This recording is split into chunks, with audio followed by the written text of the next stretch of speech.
Hello students, welcome to online classes of advance senior secondary school Munhal. अभी हम पढ़ने जा रहे हैं क्लास 12th में हेल्थ एंड फिजिकल एजुकेशन। आपको पता है हम आए हुए हैं सेकंड चैप्टर में, प्रशिक्षण विधियाँ। तो यह चैप्टर लगभग जो हमने सबसे पहले चैप्टर पढ़ा था उससे मिलता जुलता है। इसमें कुछ प्रशिक्षण विधियों का जिक्र हुआ है और उसको विस्तार से इन्होंने बताया गया है, तो इसी बारे में हम चर्चा करेंगे। तो प्रशिक्षण विधि आज हमारी है परिधि। परिधि प्रशिक्षण विधि सर्कट ट्रेनिंग मेथड, जो मैंने आपको बताया था कि एक सर्कल में हम क्रियाएं करते हैं बदल बदल कर, तो उसके बीच में कुछ समय दिया जाता है रेस्ट करने का, और जब उसका रेस्ट कंप्लीट हो जाता है, वो रिलैक्स हो जाता है, फिर हम दूसरी क्रिया एथलीट से करवाते हैं। तो परिधि प्रशिक्षण में हम पढ़ेंगे आज कि इसमें हम कौन कौन सी तकनीक अपनाते हैं, किस तरीके से इसका कार्य पूरा किया जाता है। तो परिधि प्रशिक्षण विधि, सबसे पहले इसका गठन, शुरुआत हम कह सकते हैं इंग्लैंड से हुई। इंग्लैंड से हुई इसकी शुरुआत। कब हुई है इंग्लैंड में? 1958 में। 1958 में इसको इंग्लैंड से शुरू किया गया और यह फिर पूरे संसार में फिजिकल एजुकेशन का जो फील्ड है उसमें आया। तो यह एक खिलाड़ी की कार्यकुशलता को बढ़ाने के लिए है, उसकी क्षमता को बढ़ाने के लिए ये ट्रेनिंग मेथड हम यूज़ करते हैं। क्योंकि इस दौरान जब कोई क्रिया की जाती है तो उसको पूरा करने के बाद खिलाड़ी को कुछ रेस्ट दिया जाता है, और उस रेस्ट में वो पुण्य शक्ति प्राप्त कर लेता है, अर्थात जो उसने ऊर्जा खर्च की वह उसको रिकवर कर लेता है। उसको हम रिकवरी टाइम भी बोल सकते हैं। तो रिकवरी टाइम बीच में मिलता है, फिर खिलाड़ी से एक्सरसाइज करवाई जाती है, कुछ ट्रेनिंग करवाई जाती है अलग अलग अभ्यासों से संबंधित, और उसके बाद फिर वो रिकवरी टाइम उसको दिया जाता है। तो इस दौरान हम खिलाड़ी से एक बार कठिन अभ्यास करवाते हैं, फिर उसको रेस्ट देते हैं, फिर कठिन अभ्यास करवाते हैं, तो यह क्रिया चलती रहती है। तो इसकी क्रिया जो इसमें सम्मिलित हैं क्रियाएं, वो कितनी होती हैं कि मेरे कहने का मतलब है कि ज़्यादा से ज़्यादा क्रियाएं हम कितनी करवा सकते हैं खिलाड़ी से। ये वाले जो वो एक्सरसाइज यूज कर रहा है एक सर्किट ट्रेनिंग में, तो उसमें वो कितनी क्रियाएं यूज कर रहा है, तो इसका कोई फिक्स डायग्राम नहीं है, फिक्स दायरा नहीं है। इसमें हम मान के चलते हैं कि 5 से 15 एक्सरसाइज हम इस सर्किट ट्रेनिंग मेथड में इन्वॉल्व कर सकते हैं। तो 5 से 15 अलग अलग, सभी अलग अलग होती हैं ये उसके पूरे शरीर से संबंधित। तो इसमें खिलाड़ी की मांसपेशियों को एक कार्य करने का बहुत ज़्यादा अवसर मिलता है बिना थके हुए। अगर वह थक जाता है या बहुत ज़्यादा मात्रा में उसकी मांसपेशियों से काम लिया जाता है, तो उस दौरान उसको कुछ बीच में रेस्ट दिया जाता है, फिर से उसकी मांसपेशियों से काम करवाया जाता है। तो मांसपेशियों का जो रेस्ट टाइम और फिर एक्टिविटी टाइम, दोनों में तालमेल करवाया जाता है, और धीरे धीरे एथलीट जो अभ्यास कार्य करता है उसका जो बीच का टाइम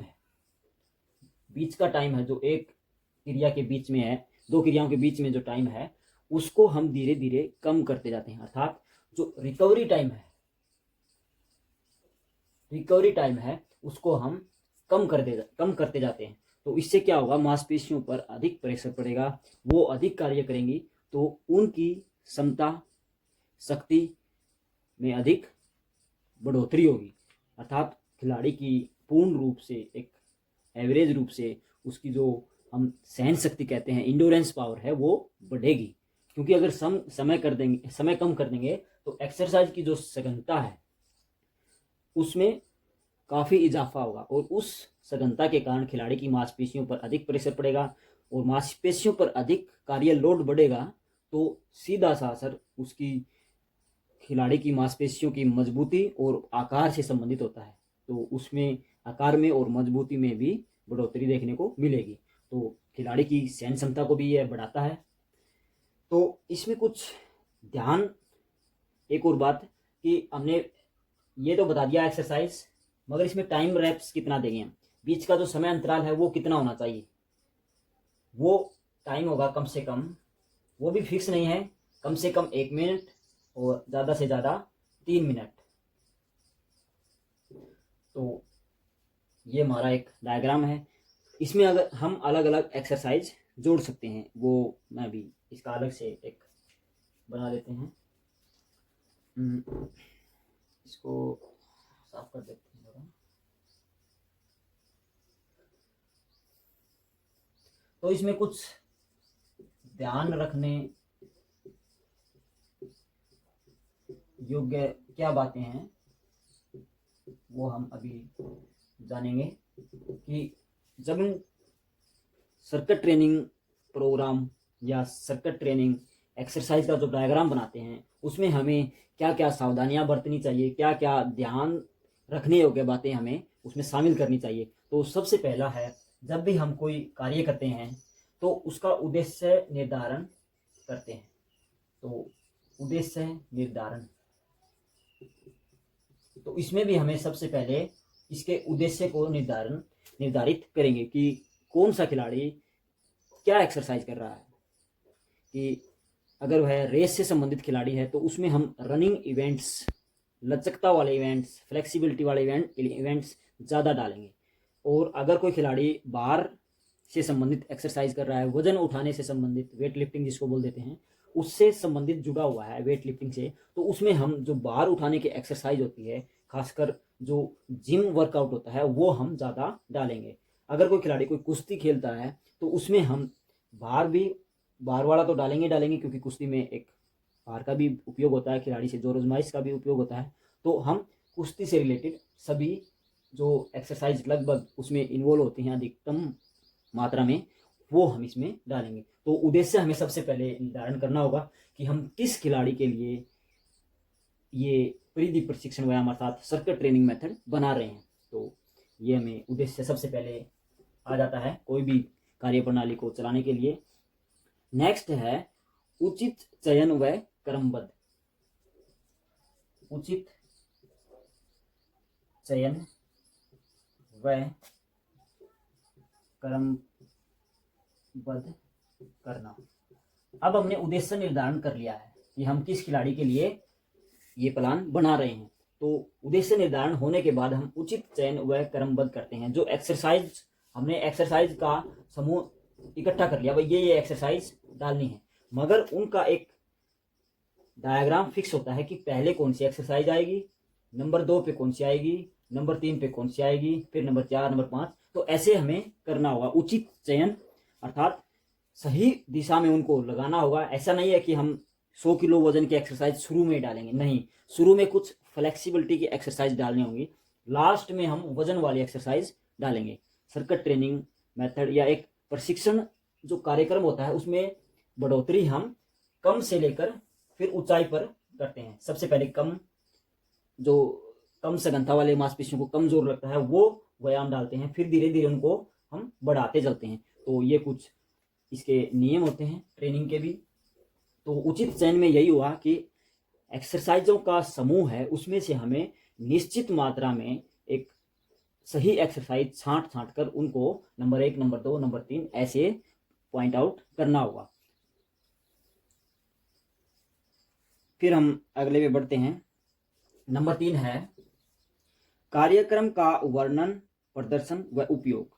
तो कोई भी ट्रेनर होता है वह पहले खुद क्रिया को करके दिखाता है, बाद में वह अपने एथलेटिक्स जो हैं वहाँ या जो एक्सरसाइज अभ्यास करता है उससे करवाता है। तो सबसे पहले यही है, कार्यक्रम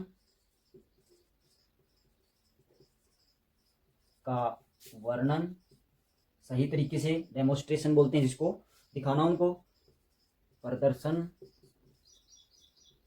उपयोग। तो जो इंस्ट्रक्टर होता है उसको सबसे पहले जो कार्यक्रम बन गया, उचित चयन व क्रमबद्ध भी हो गया, हमारा एक फिक्स डायग्राम हमारे सामने आ गया कि यह किस दिशा में है और कौन कौन सी एक्सरसाइज इसमें सम्मिलित है। तो उसके बाद हमें उसका वर्णन देना होगा कि ये ऐसे होगा, ये ऐसे होगा, उसको समझाना होगा एक तरीके से।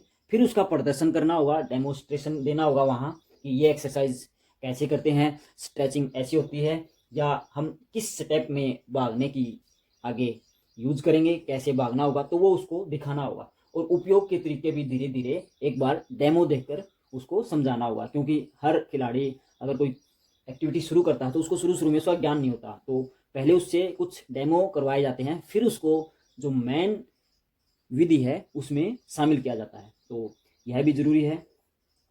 आगे है नंबर 4 पर,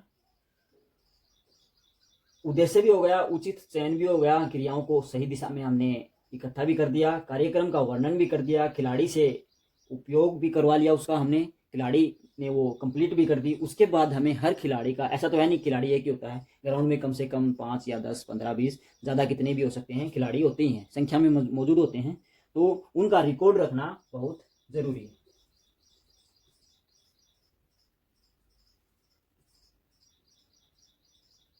सॉरी, ये नहीं आएगा, रिकॉर्ड रखना। तो क्योंकि एक इंस्ट्रक्टर को हर खिलाड़ी का डायग्राम याद नहीं रहता कि कौन सी एक्टिविटी, इसमें कम से कम 10 या 12 एक्टिविटी हम सम्मिलित करते हैं एक एवरेज के रूप में, तो कोच को ये पता नहीं होता, एक दो खिलाड़ी का तो कुछ पता चल सकता है, मगर अगर खिलाड़ी ज़्यादा होंगे तो उनका जो रिकवरी टाइम है एक्सरसाइज का, इस एक्सरसाइज का उसने कितने समय में किया, लगभग सभी एक्सरसाइजों का टाइम नोट किया जाता है, और जो रिकवरी पीरियड है बीच में वो भी नोट किया जाता है। तो एक रिकॉर्ड मेंटेन करना बहुत ही ज़रूरी है इस परिधि प्रशिक्षण में, क्योंकि रिकॉर्ड के बिना हम आगे प्रोग्रेशन नहीं कर सकते, क्योंकि आगे चलकर हमें जो एक्टिविटी है उनको बढ़ाना होता है, उनका समय अधिक, उनको रिपीटेशन अधिक करना होता है और लोड भी अधिक करना होता है, और वो धीरे धीरे हम खिलाड़ी की क्षमता अनुसार बढ़ाते हैं, और जो ये बीच का समय होता है इसको हम साइंक्रोनाइज करते हैं, अर्थात इसको कम करते हैं, छोटा करते जाते हैं, उसी से खिलाड़ी की एक क्षमता बढ़ती है। तो इन सभी कार्यकलापों के लिए एक रिकॉर्ड रखना बहुत इंपॉर्टेंट बात हो जाती है। तो नंबर 4 पर यही है। नंबर 5, रिकॉर्ड भी रख लिया हमने, फिर हम अच्छे तरीके से कैसे इस परिधि प्रशिक्षण को खिलाड़ी के दिमाग तक, मस्तिष्क तक लेके जाते हैं कि लास्ट में उसको हम ये बातें बताते हैं कि आपने ये किया, आपने इतनी रिपीटेशन की, इसके बाद आपका रिकवरी टाइम ये था, आप और अच्छे से कर सकते हो, या आपको कुछ और समय देना चाहिए इस एक्सरसाइज को करते हुए, आपको रिपीटेशन बढ़ाने होंगे, ये करना होगा, आपको समय धीरे धीरे कम लाना होगा, तभी आपको फायदा होगा। तो इन सब बातों की एक लास्ट में समीक्षा होती है। तो समीक्षा में हम ये सब बातें उसको बताते हैं कि आप क्या क्या कर रहे थे, कौन से पॉइंट पर आपने सही एक्सरसाइज नहीं की, या आप उससे चूक गए, या आपने उसमें कम वजन उठाया, या बहुत ही रिपीटेशन आपके कम थे, तो हम उन सब पॉइंटों से, उनकी गलतियों से, एक तरह से हम कह सकते हैं खिलाड़ी की जो गलतियां हैं उनको उनके सामने लाना, और उनमें सुधार करने के लिए हम उनको कुछ अच्छी बातें बताते हैं। इन सारी बातों का एक खिलाड़ी से हम संवाद करते हैं तो उसको समीक्षा बोला जाता है। तो उसमें अच्छी बातें होती हैं और खिलाड़ी से संबंधित बुरी बातें भी होती हैं कि उन्होंने एथलीट्स जो ये प्रशिक्षण विधि है उसमें अच्छे से नहीं किया, तो वो हम खिलाड़ी को सही दिशा में आगे बढ़ाने के लिए उसको प्रेरित करते हैं। तो समीक्षा में यही आ जाता है। तो आज का हमारा यही था। इसके आगे हम कल के चैप्टर में जो ये बीच में हमने लिखे हुए हैं एक एक एक, ये हम कल लिख कर देखेंगे कि खिलाड़ी कौन कौन सी एक्सरसाइज करता है और वो कितने समय के लिए करता है, और उसमें हम बढ़ोतरी कैसे करते हैं, और बाद में हम पढ़ेंगे इसके फायदे क्या हो सकते हैं। तो आधा भाग हमने अभी पढ़ लिया है, आधा भाग हम कल पढ़ेंगे। तो आप इसको अच्छे से नोट आउट करें, अच्छे से देखें और अच्छे से समझें। तो आज के लिए इतना ही। Thank you.